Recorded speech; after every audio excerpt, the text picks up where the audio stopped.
It's been a while since my last Know the Facts video, and what better way to make a return than with the Legend of Dragoon. This RPG has been out for nearly 20 years now, and it's still as awesome as ever. This video is going to look at the things that you probably didn't know about this game. Let me know which fact most surprised you, or if I missed anything interesting. Let's get into it.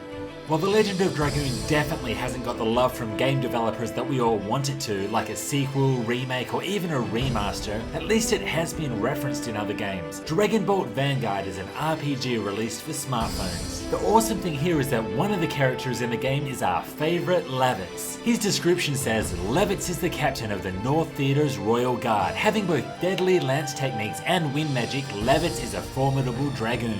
But that's not all. The Legend of Dragoon is also referenced in Tales of Symphonia, Dawn of the New World. One of the skits between the characters mentions the Symphonian Eight and how the leader, Symphonia Red, had to face off against the enemy which turned out to be his long-lost father. I remember that. That's the story of the 8 warriors blessed by the spirits, who fought against the sinister Dark Five, right? That's right. And the Dark Five's leader turned out to be the long-lost father of Symphonia Red. I used to love that story when I was young.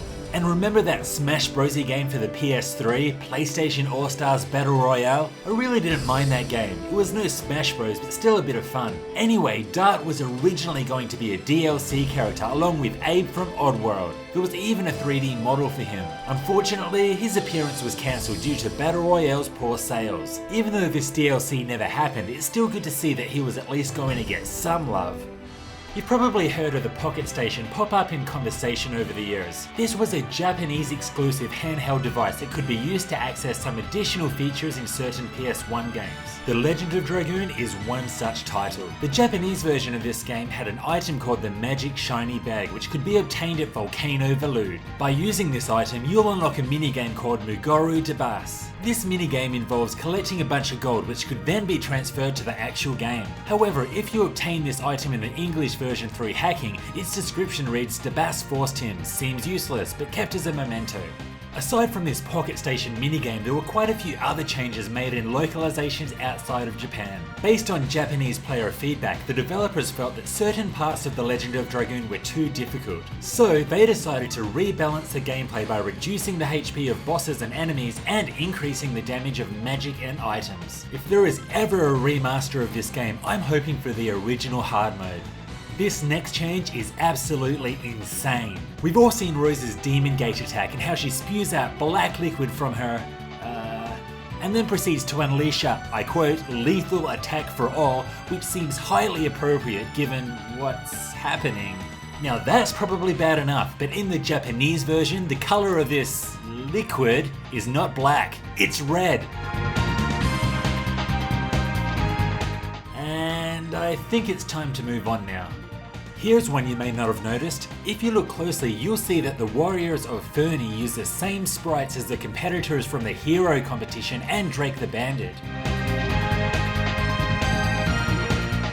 Here's some merch that was released for The Legend of Dragoon. Aside from the collection of figurines that now sell for quite a bit of money on eBay, there was also a manga series released exclusively in Japan. The interesting thing is that there are quite a few differences between the manga series and the game. Some of the more significant ones include the absence of Hashel. He's never met because the party doesn't visit Lohan in the manga. They also don't visit the Shrine of Shirley, Limestone Cave, or Basil as they do in the game. Next, Albert is taken to the Black Castle instead of Helena Prison, and Lloyd is the one who kills the Freybrand dragon. And finally, which is probably the most significant change, Albert does not become the new wielder of the Jade Dragoon spirit because Levitz doesn't get killed in Helena Prison. Oh, Levitz, if only that were true in the game.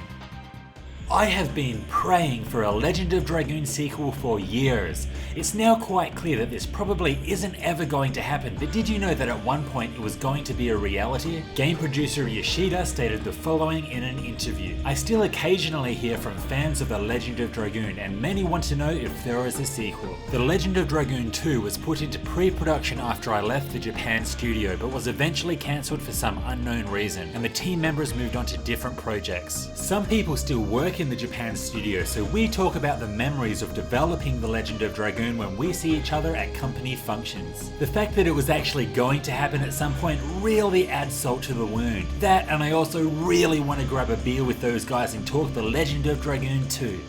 Now here's a few facts surrounding the development of the game. Initially, the development team started small, but eventually grew into 100 staff members with a budget of 16 million. While these numbers are nothing special now, they were considered very large for a PlayStation game 20 years ago. Out of these members, roughly 10 artists were dedicated to just draw the concept art. Something else worth noting is that writer-director Yasuyuki Hasibe, who also worked on Final Fantasy VI and Super Mario RPG, has not been seen since the Legend of Dragoon's release. Now let's take a look at some of the original character designs. Art director Kenichi Iwata originally designed Rose with bright green hair. However, as the setting shifted towards a more realistic tone, her green hair was removed. Eventually, it was decided to give each character a key color so that players could easily distinguish them from each other, with each color matching their personality and associated element. It's not uncommon for unused data to be stored on game discs. In addition to 2 unused maps that can be found, there is also an early model for Dart. Here he is wearing orange armor with long boots. This change no doubt resulted from what was previously mentioned about each character having a color that reflects their personality and element. Besides, let's be honest, red suits him more. There are also some screenshots that show him with a different sword. Interestingly, the same sword can be seen briefly during his Divine Dragon transformation when he holds up the spirit. This makes me wonder at what point of development his sword was changed and for what reason. Up for perhaps the biggest Legend of Dragoon challenge of them all? Well, here you go. During development, Shirley, in her original Dragoon form, was going to be an optional boss. However, this was canned as they thought it would have been an unbeatable fight due to the White Silver Dragon's ability to heal 100% of its health and have unlimited MP. The data for this battle can still be found on the game's disc.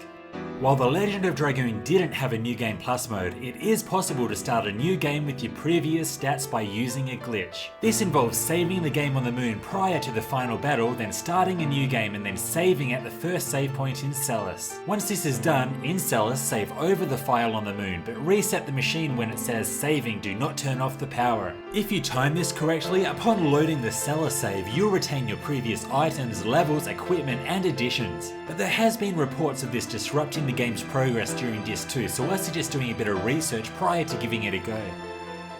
And that's all for The Legend of Dragoon Know the Facts. Which one of these facts did you find the most interesting? Let me know in the comments. This was Hellfire RPGs, thanks for watching. If you liked this, hit like and sub for more Legend of Dragoon and RPG videos. See you next time.